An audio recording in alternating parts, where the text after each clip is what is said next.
Well, hello. Looks like I'm alone for the moment. Hopefully someone else will join. If not, that's not a problem today. So what I want to do is talk a little bit about complaining. We obviously all know what complaining is. Well, if you know the vocabulary word complain, then you know what it is. So basically complain is, when you say something, that's a little bit more difficult than I expected. So, to complain is basically when maybe you want something, you can't have it, and then you voice your opinion. You're like, I think I should do this because I did this, blah, blah, blah. Okay. So, basically, you're voicing your opinion or you're saying your opinion because you don't like something. So it is quite complicated, but we complain a lot as children. Mom, I want chocolate. Dad, give me this. I want this new toy. Well, that's more begging, but still complaining is, oh, but you didn't buy me that toy. I really wanted it. Now I feel terrible. I want this. So that's something that we do as children. And as we grow older, complaining should get a little bit more formal, a little bit more mature, excuse me, just because we're older and a little bit more mature as well. But you don't want to be a 25-year-old person, crying in the middle of the street and complaining that you didn't get to eat a chocolate bar. Okay. So as we grow older, our complaining actually changes. So it's kind of interesting. And so today I want to take a look at how we complain, maybe in a formal, even more formal area, not just because we're adults and relatively mature. So let me go ahead. Sorry, I've been talking all week. My throat's extra dry today, and now I have to do even more talking. So I'll be drinking a lot of water today, which is good for you anyway. So who's going to complain about drinking too much water? And actually, I have this. There it is. Technical issues. As I'm not super tech savvy, I'm not always. Here we go. So screen share. I know what I want to do. I want to show you a presentation that we have with the Intenga website. Here we go. Okay, good. So looks like we can all see this now. So functional language complaining. All right, so this is again what we're going to talk about. So complaining with confidence and sophisticated use. I would say complaining with confidence and a sophisticated use of the language will get you heard and understood. People are more likely to act on your complaint if it sounds logical, ordered, and of course polite. In addition to this, it also has to be to the point, and you also must sound assertive. So that's basically what I said in a nutshell, and I'm going to write or in it. A nutshell. In a nutshell is basically that's what I, kind of like a summary, a quick introduction to this topic. And like I said, in this case, confidence is important because we're at this point in our life in which we need to have real reasons to complain about something. Maybe you didn't get any vacation time this year at work and someone else got 3 weeks already and they get another holiday before you. Wait a second. Something's not right here. And it's not appropriate to go to your boss and say, hey, it's not fair. This person gets to do this and I don't. No, no, no, no, no. We don't want to do it like that. Okay. So, as it says, be confident, be sophisticated. You have to choose your language well. And so you're not going to say, give me that. No, no, no. I would like. Okay. So instead of saying, give me, this is how we say give me in a very colloquial way. Give me vacation time, for example. Give me. You should say more formally, I would like to go on holiday, for example. Okay. You can also say, I've noticed that this person, John, for example, always use John.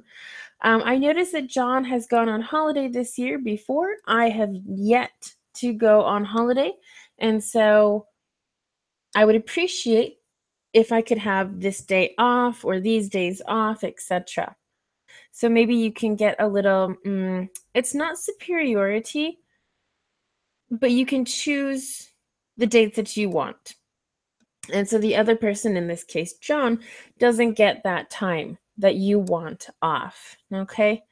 So be logical. You just say, here are my reasons. This is why I'm complaining. Order it. Don't go, well, this happened, and then this, and then you talk about something else, and then you go back. No, no, no. Keep it ordered. You want to say, hey, I shouldn't say hey to a boss either. You should say, hello, boss. May I speak with you, for example? This, of course, falls into a polite category as well. Also, in addition to the point, exactly, to the point means direct. You must be direct and not, we also say beat around the bush with this. And so I'll just write beat around the bush, which means to not be direct. So you're just going, well, I'd really like to do this, but if I can't, da da da. No, you want to be to the point, and so you don't want to waste your boss's time as well, and be assertive. Say, I deserve this, and I really want it. So again, we should probably go to your boss and say, "Hello, boss. I'd like to talk about holidays. I know that the holidays are coming up, and since I really haven't had holidays this year, and other employees have, note it's always important." Do not exactly say specific names because that is pointing the finger, and you don't want to do that because it's not necessarily the person's fault who had the holidays. So if John had 3 weeks of holidays, maybe it was your boss's fault he got so much time off. Maybe it's John's fault. Maybe I don't know. So you don't want to say, well, John did this. So you say, I've noticed other employees, for example. When you group people like that, it doesn't seem so childish, let's say. Okay. And then just explain, my family this year would like to do this, and it would be amazing if we could have the holiday or the vacation time to do it. So please let me know as soon as possible so we can start booking our trip. Something like that it's very, neutral. Okay. Let's see. The next part here says you also have to be able to deal with negative responses. So as well as complaining in general, you will get to look at different ways of complaining, responding, and exaggerating, depending on the situation itself.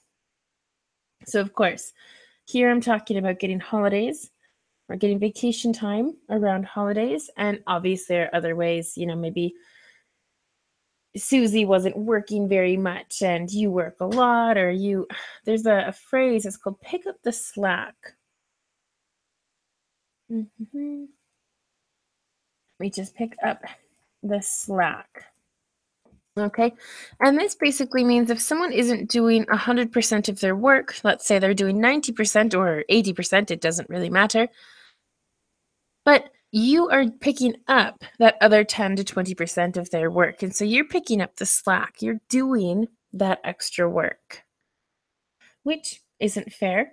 And so you don't want to exaggerate at that point either. You really want to say, I'm putting in X amount of hours extra per week. I'd like you to take this into consideration, et cetera, et cetera. Okay.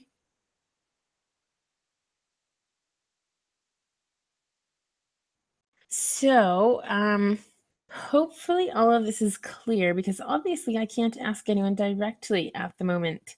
So, what I'm going to do is just move down. So, it said, oops, maybe a little bit. There we go. Some good and effective general phrases for complaining. Okay, so it says, excuse me, but I'm afraid I have a problem with. Okay, when we say I'm afraid, we don't mean I'm scared. Basically, this is a very nice and probably formal way to say, I have a problem. We add I'm afraid. I don't know why. It's basically, I'm sorry to tell you, but I have a problem I don't like, something like that. Okay. And excuse me is just a kind of a nice way to start. Excuse me. Sorry. Do you have a second? Okay. I'm afraid I have a problem with. Okay. The next one says, unfortunately, I am unable to use this due to. Okay. So this is something that maybe your boss gives you and you're like, "Ugh, I really don't need this. And so maybe you can say, unfortunately, I'm unable to use this due to my maybe lack of knowledge. Could you help me? Or because you don't need it for something because you have a good method. It depends on the object, honestly. And so you can just say there's really no need for this. And so, maybe a different employee could use it, so maybe give it to them. So that's also something else you can think about. Um, some people will be very selfish and say, well, I'm not going to use this, but I don't want anyone else to use it either. And that's not how work goes. When you work together, you work in a team, and you should always be thoughtful of the other employees. Of course, you're not going to get along with all of them. That's fine, that's normal. But you do have to be civil. And being civil means being nice enough that maybe people in the office don't notice that you don't like that person or something. But it's why would you want to go to work and feel bad, feel alone, feel I don't know, just not comfortable. I think everyone who works wants to go to a job and work together with a team if that's what you do, or work alone. But you want to walk into the office, and I think it's a really nice thing. On a Monday morning, you go into the office and you say, "Hey, everybody, how's it going? How was your weekend?" That's really nice. And then, of course, on Fridays, oh, yeah, see you guys on Monday. Have a great weekend. So it's really important to have that, because then you also feel more comfortable, you feel more confident with the people you work with, maybe with your job. So it really, I think, overall affects everything, even how you work. If you're motivated to go to work that day, or something like that. So very good. The next one says, I'm not very happy with this because. Now this is more direct, and I would say probably a little bit more informal. It's a pretty basic. I'm not very happy. Okay, so we have a little more emphasis here with the word very. And we're using because is one of the first connectors that we learn. So it's pretty basic. So if you're not very comfortable in English, maybe use that one until you do feel a little bit more comfortable. And the last one says, I would like to make a complaint about. Okay, so this is something that you should say. I would like is definitely the more formal way of saying this, and it's a nice way to do it. So the only thing you can really change here to make it easier to pronounce or not, depends on the person, is changing I would to I'd. And again, I've written that in the chat box. Excuse me. And that's basically it. I'd like to make a complaint about. There's really no difference. They do say that when you contract words, you sound more native. So if that's a motivation for you, or a motivator for you, then go ahead and use it. If not, that's fine too. You can also use would as emphasis. You can say, I would like to make a complaint about something. For example, maybe you're at a meeting and they start asking questions about, okay, what's going on here in the office? Is everything okay? Do you have any questions, complaints, anything like that?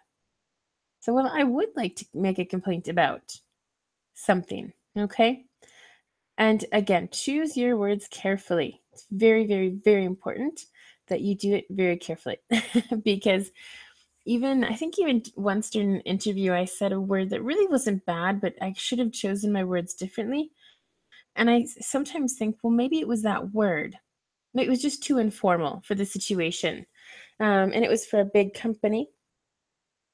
Um, They ended up not hiring me, which actually turned out to be okay. It was still good experience to have the interview, but I've always thought of that, maybe if I hadn't used that such informal word, maybe they would have hired me. But, everything happens for a reason, and so I didn't work there. So again, choose your words carefully because you never know how they could affect something, especially with more controversial words, with like politics, religion, race, gender, things like that. You have to be really careful. Um, so yeah, so that's something you definitely need to think about, and that's that goes with everyday language as well. Um, so good. Let's take a look at the next part here.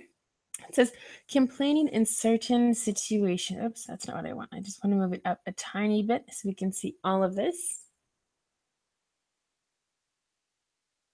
Okay, perfect. So complaining in certain situations. Situation number one, your neighbor is playing his music very loudly. Who all can say that's happened to them? Fortunately, happened this morning to me. Happens on the weekends, earlier than I'd like. so, so this is a very common situation. All right. So we have two phrases here. One says, please, could you turn down your volume as I am trying to do some work? And the second one, I've noticed that you have your music on very loud. Please, would you turn it down? So, what I want you to do as the listener or the reader or the student in this moment is just take a look at both of these and kind of let's see which one's more formal and which one's more informal.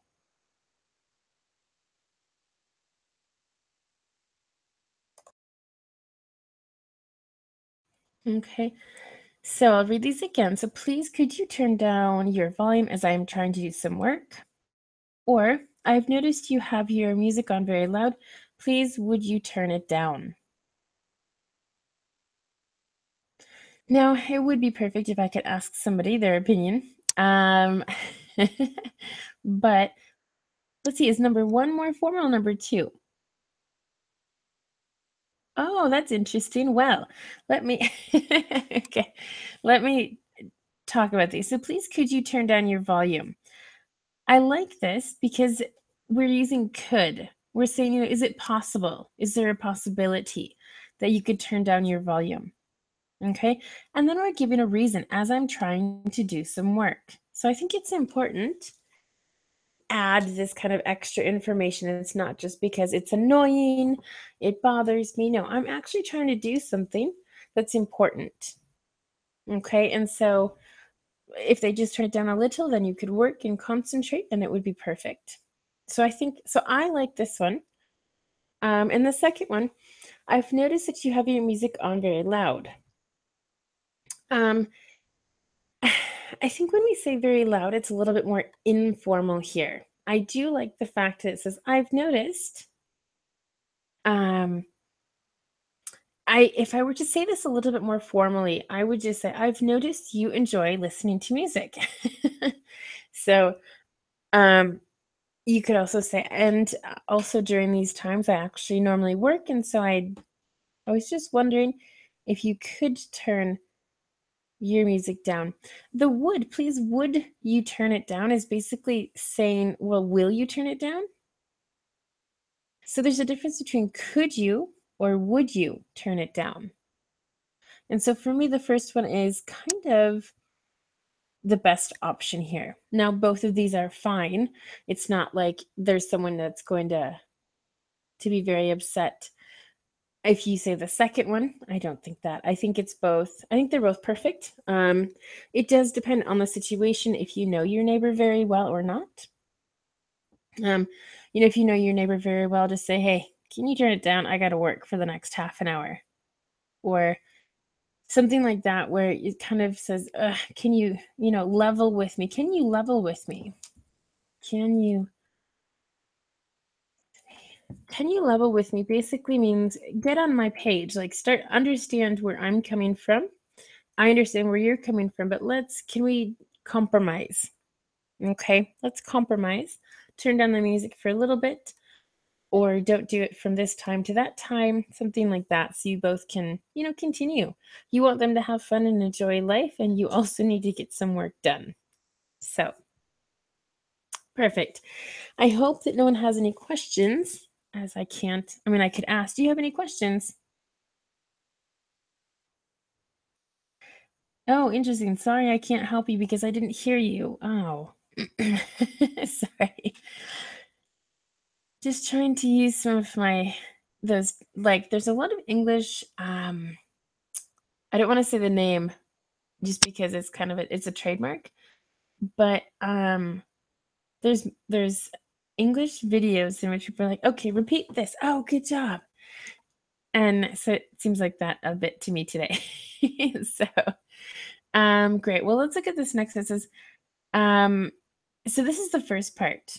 All right. So you did your part by complaining more or less nicely.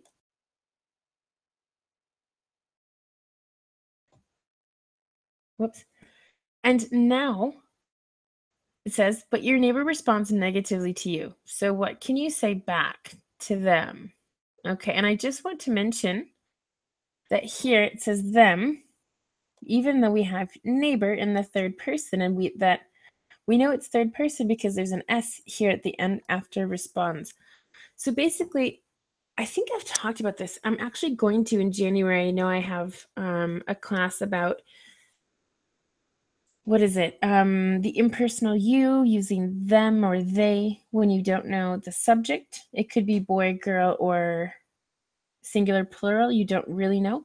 And so you say them. And so this is a perfect example of that. It's a good preview. So, okay, you say something nicely. Hey, let's turn on the music. But your neighbor is upset, and that's not good. So, your next sentence is, if you won't turn it down, then I'm afraid I'll have no other choice but to call the police. Or then I will have to take more serious action. So at this point, it's kind of ridiculous. If you say something nicely and the other person's like, no, that's there are some words I shouldn't say describing those people. So basically, you'll just have to say, you know what, I'm sorry, but I might have to just call the police. You leave me no other choice. There's nothing else I can do. I've asked nicely, I've explained why, and now you say no. So the next thing to do is call the police. Okay. Or you could just say, then I'll have to take some more serious action and kind of just see what their response is. And that's it. You can't really do much else at that point except just say, you know what, then something else is going to happen. There's going to be a consequence for this. And I think that's something that nowadays we really have to focus on because children in today's society aren't very, can I say, responsible in a way. And of course, it isn't 100% of the children, the teenagers these days, but just in general, I think that parents are just, oh no, they're fine, or I'll do it, I don't mind. And that's not what life is about. I mean, they need to grow up, they need to be responsible.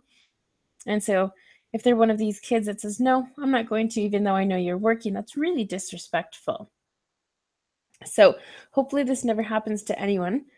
And so for now, let's go ahead and go down a little bit, drink some more water here. All right, so situation 2, you find a fault with an item of clothing you bought. Okay, I might choose a different word instead of fault. You find something wrong with an item of clothing you bought, okay? So you say, hi, I'd like to return this item, please. It has a mark on the sleeve. Okay. Or, hi, I'd like to return this item because it isn't my size, color doesn't suit me. Okay. So it isn't my size, period. It isn't my color, period. Or it doesn't suit me, period. Ways of describing this. And I think if, it's the wrong size, that's obvious. Okay. That's really not a problem. The color, I wouldn't say that. I would just say it doesn't fit right or it doesn't suit me. I don't like how it looks on me or something like that. Or Do they even have to ask? I don't think it's really even appropriate. I mean, I know they have to know maybe for the business side of things, but if you or unless you say it has a mark on the sleeve, okay. So hopefully they believe you and that it was bought like that, because if there's no proof, sometimes it could be difficult. But again, I would either say it doesn't fit me well, it doesn't suit me, it's not my size. Okay. And then what happens if the shop assistant is not being very helpful? Obviously, that's not good. And you need to solve this problem. If you have an item of clothing that you don't want because it doesn't fit, it doesn't look good, whatever, that you're not going to use, then why keep it? And if you're not going to keep it, you might as well return it and get your money back, even if it was something that wasn't very expensive. Doesn't really matter. It just matters that you get your money back and can use that money for something else. So that's important too. So the shop assistant isn't being very helpful. So you say, well, I haven't worn this item, so I don't see what the problem is. Okay, that's one way you can defend yourself in this situation. And also, you can say, I'd like to speak to your manager about your refund policy, please. And adding the words please and thank you and well or I'd, the I would like, is going to make the situation a little bit more polite, more formal, not so like, no, I want to talk to your manager. Okay, you sound a lot more serious at that point, and that's not what you want. You're trying to get something. And again, if the shop assistant isn't being very helpful, it's not your fault, but you do have to deal with that situation. And that's the problem. Okay, where was I going? Okay, I'm going down to the next one. Okay, so number 3 says your meal is cold in a restaurant, which isn't good. That obviously means it was maybe pre-cooked and then they heat it up in the microwave or something, but I don't think it was done in that moment, unless it's not cooked all the way. So you might say, excuse me, my dish is completely cold. Maybe don't emphasize so much on completely. Excuse me, my dish is cold. I might not say completely just because it adds extra emphasis and you're already saying something negative. So to add, to add emphasis to a negative sentence, mm, personally, I wouldn't do that, but you can absolutely do that if you want. And then it says also, I'm afraid I can't eat this as it's too cold. Okay, so a little bit more formal here. I might choose something different to say. Let me think.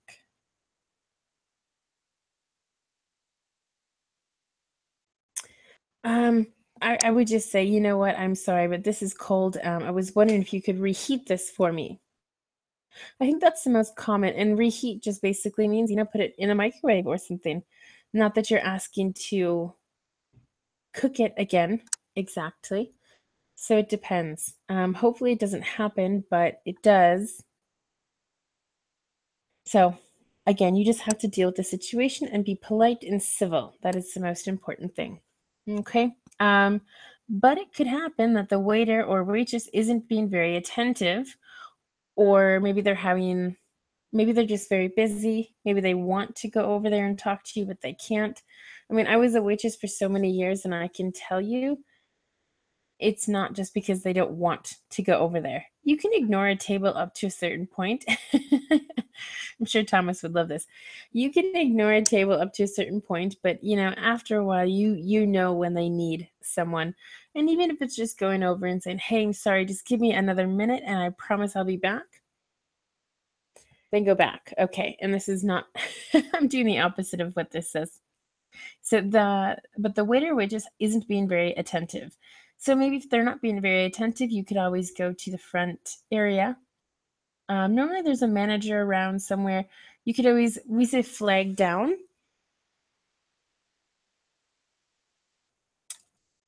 Okay, I just muted myself. To flag someone down. To flag someone down would mean to get someone's attention. So you put your hand in the air or something like that. So maybe you can talk to a different waiter or waitress or the manager or someone who's cleaning tables and say, hey, can I get someone over here? That kind of thing. Okay. So that's what I would do.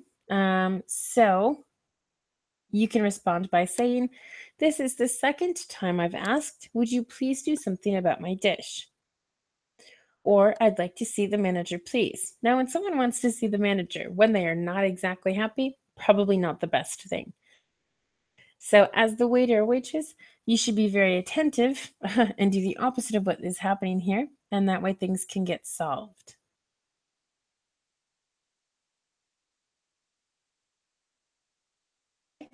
So, that's basically, I don't really have anything else there. If you're nice, and hopefully more times than not, they will be nice to you. Doesn't always happen. So, part 4 here, it says a receptionist is being rude to you. So, a receptionist we would most likely find at a hotel. Okay. So, it says, I don't think you are being very fair. Please don't talk to me like that. Now, this, even to me, even though you're using please, fair is a nice adjective. I just don't really like how I imagine their tone of voice. Okay. So you can say, I don't think you're being very fair. I would really like that you listen to what I'm trying to tell you because I don't think you fully understand. That way it's not, you're not, or don't talk to me like that. You're not listening to me, things like that. You say it in a nicer way. Okay. Also, at least in Wisconsin, if not in the United States, we do kind of say things a little. For example, this writing activity, this assignment isn't absolutely perfect. Okay, so what I'm doing is using an emphasis word, absolutely, and I'm using like a kind of a higher level. I don't want to say higher level, but it's more than just good. Okay, then we're using a different exaggerated adjective here. And so I don't think this is absolutely perfect. I think we can improve some things here. So then it's like, okay, well, it's not perfect to begin with. We know that. And then so you just kind of exaggerate a little bit with the opposite meaning. And so it's kind of like, it's funny then. It's not so like, oh, this is actually terrible, by the way. Okay. And this last part here says, I'm afraid I can't put up with your attitude. Please bring up the manager. This is quite rude, and versions such as this should only be used when the person really won't listen. I completely agree with that. I don't think this should be ever, well, okay. I don't think this should ever be said. Um, when you say you can't put up with something, it's just like you're at the end. You're like, it's you do something now or I'm leaving. Basically, there's no other there's no other option here.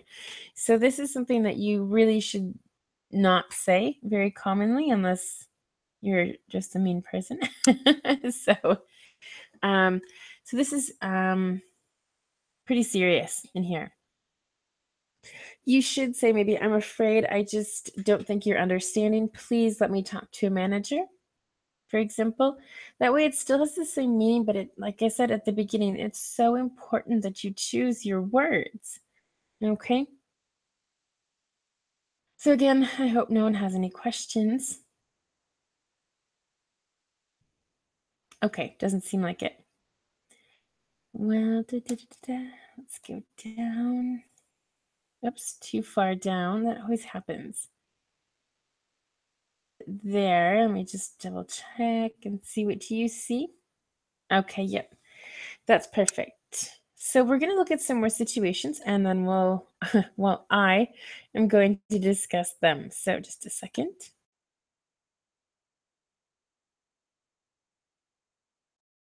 Okay, so it says think about the following situations. How would you complain about them? Try and remember the options for complaining. Say one sentence to your teacher who will tell you if that is acceptable and appropriate. So the first one says, your flatmate leaves a mess wherever they go. Oof. Well, we can do two things here. You can either do the same thing to them and leave your stuff everywhere and see if they notice and they're bothered, or you can talk to them. So it's probably best to talk to them. Probably. It depends. It obviously depends on the person. It depends how bad it is, that kind of stuff.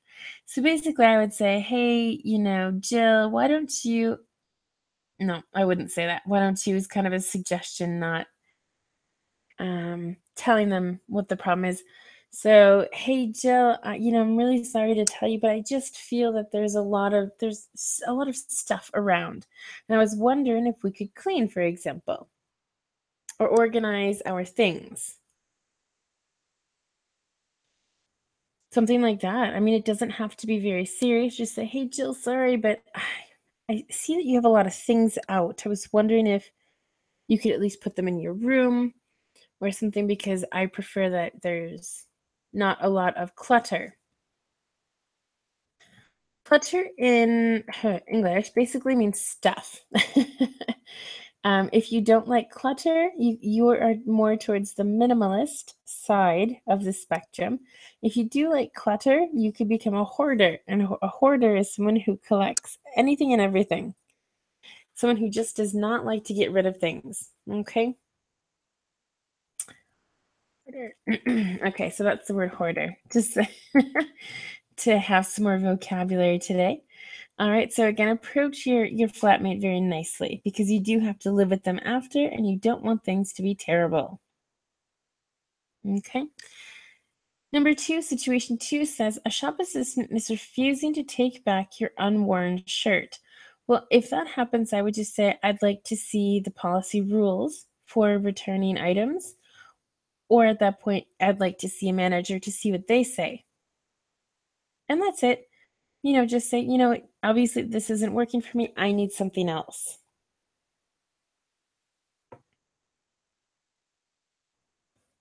Okay, well, I'm used to people responding. It's quite strange. Okay, so situation 3, your employee is always late for meetings. Ugh, terrible.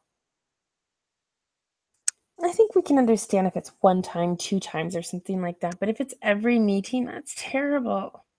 That's absolutely terrible. So what we need to do is just say, hey, Tom, for example. I was just wondering if you could arrive a little earlier for meetings so you're not interrupting it after it starts. Something like that. So arrive a little earlier, just a couple minutes, or maybe if you have to leave a little earlier than you do now, that would be fantastic. All right. I think that's kind of it for these, just because I'm, trying to give you a good example to begin with. If you want to be mean, okay, let's try those. Your flatmate leaves a mess. Hey, Jill, your stuff. Other choice of words. Your stuff is everywhere. Clean it up. I'm tired of this. I'm sick of seeing it. Okay, that would be very, very rude. We do not want to say that. Unless you actually hate your flatmate too, then if you don't care. Um, let's see, the shop assistant refusing to take back your unworn shirt. Well, there's plenty of things you could say. Say you're not. No. I disagree with you. I need to talk to a manager because you are not helpful. Okay. So reminder, these are things you should not should not say. And then the last one, your employee is always late. Hey Tom, can you show up once for a meeting on time? Now that's being sarcastic. That's a little different. Actually, it's like sarcasm, but it's like you're really kind of giving it to them at that point too. You're saying you're late for every meeting. Come on. Just once, So there's a little bit of humor in there, but it's actually not. It depends on your tone of voice and how I said it. That is not the way you want to say it to somebody. Definitely not. So that's that. Let's see. Here we go. Oh, far. Okay, so basically I'm going to read this. So it's a dialogue about a neighbor from hell. So I think hell should actually be capitalized, but basically a really, really, really bad neighbor. Okay. So person A says, "Hi there, I'm your downstairs neighbor, and I've noticed that you often play your music very loudly." Person B, "So what's your problem? What's your deal we could use?" What's your deal? But that's it's more colloquial, and so it's probably not a very good, maybe not the best choice. So what's your issue? You could use that too. So, all right. Um, so my problem is that my issue, my deal. If they use deal, you could use deal, but I would still use problem. Problem's the best answer here. So my problem is that it's an antisocial behavior and I would like you to turn it down. Okay. I'm sorry that it's bothering you, but I like the music. I understand and that, but I don't want to hear it in my house, in my own house, sorry. Please take your, and these are the words that we saw earlier this week: complaint, grievance, belly aching.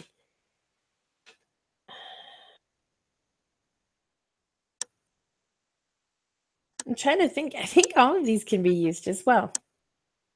Take your complaint somewhere else, take your grievance somewhere else, and take your belly aching somewhere else. These, it depends on the level of comfort you have. Complaint and grievance is the most formal, complaint is the most normal, and belly aching is the most informal. So you definitely can choose. It just depends on the relationship that you have with this neighbor. Okay. The next person, A, says, "I really don't appreciate your." So you can say attitude and tone or both. Basically, just because they're different. Attitude is the way you're acting, and tone is how you sound. And so both of these would work here. So I'm afraid I have no other option but to call the police. And I'll just go down a little bit so we can see the last part B a little better. Do that then. I don't appreciate people who over nothing. Oof. Okay. Make a noise, go on at me, complain, bellyache, wind. Looks like we can use all of these. Okay. So lots of vocabulary here and a good review from earlier this week. So, oh, I'm sorry. No, this isn't complaining anymore. So, good. Well, I hope that no one has any questions again with this. I'd like to think that I explained it relatively well enough that we can all understand it. Or at least if you want to go back and take a look at this video and, you can look at the vocabulary words again. So it's helpful for you. Look at the structures, listen to how it sounds. Even translating from your own language could be helpful at this point. Not always, and it's not always the best thing to do, but in some cases when it's this kind of important, sorry. When it's and it's a delicate topic, it's kind of talking about religion and politics. You really shouldn't do it. And so choose your words wisely and make sure they're the correct words and you're doing things nicely.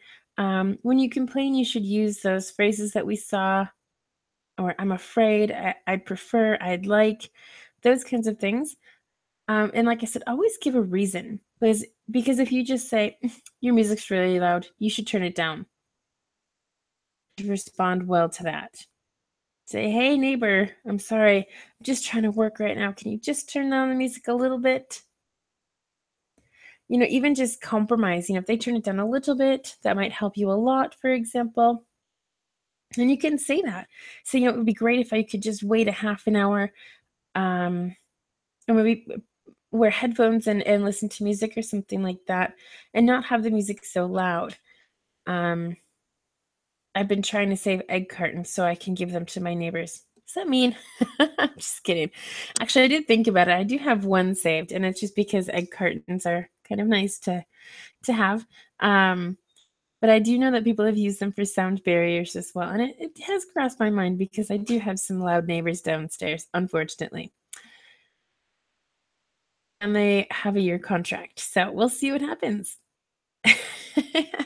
Ask me in a year how that went. So, um, but there's a right and a wrong way to complain. And like I said at the beginning of class, as we get older, we just understand how to complain better because we're more mature and we're not like, I need everything, I want everything. Be treated as you want to be treated. So, basically, we're coming to the end. So, lots of talking from my end today. Hopefully, you could understand everything and I didn't speak too fast at times. It can happen. So I just want to mention I'm going on holiday, as I think everyone knows. So I'm doing my next class next. Okay, I'm gonna do weekend class. Haven't done a weekend class for a while, so next week there's no classes, so don't come. You can look on Facebook, but I probably won't post anything. So next class we're going to be talking about homonyms. Okay, basically homonyms are when it's the same spelling, it looks like a word, but it actually has a different meaning. And I'm not really sure technically if the word read is a homonym. It kind of has to be because it's also the word read in the past, which kind of has a different meaning. The actual meaning is the same, but the verb tense is different. So homonym, not homonym. We'll have a discussion about that, hopefully. I'll have to write that down so I remember to ask. But normally, for example, the word wind is coming to mind, wind or wind. So they have different pronunciation. Wind is outside, it's the air blowing. And to wind something, I don't have anything to wind. I have nothing to wind, but for a clock or something like that, you have to wind it up. Children can also wind down or kind of relax more. So, and that's a phrasal verb. So we'll have to look at a whole bunch of words. So I hope that everyone has a good day. Thanks for watching if you lasted this long listening to me. So have a great day, and I will see you in about 8 days. Right? Today's Friday. Yep, 8 days. Perfect. Well, until then, keep up with your English, and hopefully you will see me again soon on a different video. All right. Bye.